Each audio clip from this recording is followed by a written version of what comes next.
Hello there boys and girls, welcome to the Scottish Geeks. It's Storytime Sunday again.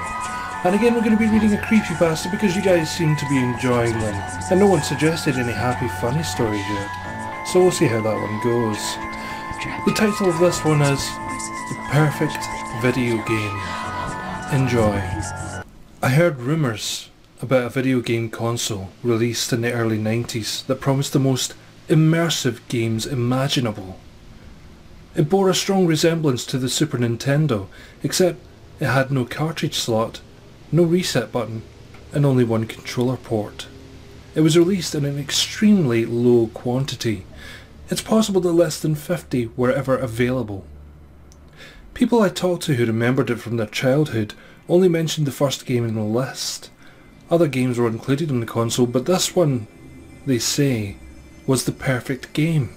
Lifelike graphics and sound, and even by today's standards, an endless supply of new, fun content, solid gameplay, and the controls were responsive to the point of precognition they recall. The single controller port was all that was necessary. The NPCs in the game were smart, and smart enough just to be as entertaining as real players. It was quite literally a game nobody wanted to stop playing, and the people I interviewed all remarked, somewhat bitterly, that their parents forcibly dragged them away from the television set after a few days of continuous playing and threw the console in the trash. I was intrigued by what I knew so far, so I went to look for more people who remembered this relic of gaming history. I searched high and low for anybody besides a handful of people I'd already talked to, and after a month of painstaking investigation, I found two independent accounts. They had a much harder time remembering the specifics of the console, but I was able to jog their memory by repeating what I had in my notes. I could see their eyes light up a little, remembering the perfect game. But both of them said, that's not all it could do. Both of them said the interface was complete, and I inquired what exactly that meant. After a few days apparently, the game started having a positive physiological effect. It was as if the actions done in game were giving the player exercise, and the player was able to go without food and water, seemingly drawing sustenance through items collected in the levels. However, after a few days, they had played the game continuously for a week by this point, they started feeling the damage done to their in-game player character. The pain was small at first, and only a slightly forceful reminder to be more attentive. After a short while though, the pain started getting intense, and the weariness of the constant action was taking its toll on them. The game was still perfect. It was better than any high you can imagine, one of them told me. But it was becoming physically exhausting to play. They couldn't tear themselves away from it. I was almost done with one level, and I was fighting a boss that used a whip, the other interviewee said, and I remember the whip was a one-hit kill. I had to start the level over, but I remembered the searing pain where it lashed me across the arm.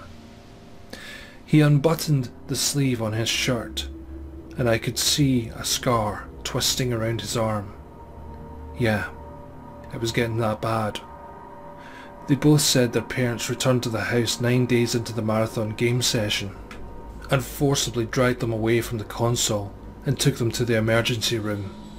The console was gone when they got back home, thrown away like all the others I bet. I could not find any other people who even knew what I was talking about. The rumours had stopped there, and I was left with incomplete knowledge about where I could even find one of these consoles. A sense of dread settled in the back of my mind though, and I felt it was necessary to pore through the newspaper archives from that period. I was trying all sorts of variation on bootleg console in an online database search, and what I finally stumbled upon was shocking. There were 15 separate incidents of people found dead in their homes, sitting in front of their TVs with a bootleg looking console hooked up to it. They had a butchered appearance, most commonly with some found in pieces, and autopsies revealed that the internal organs had dissolved. One article remarked that the TV was just displaying static and they could not get the console to power on.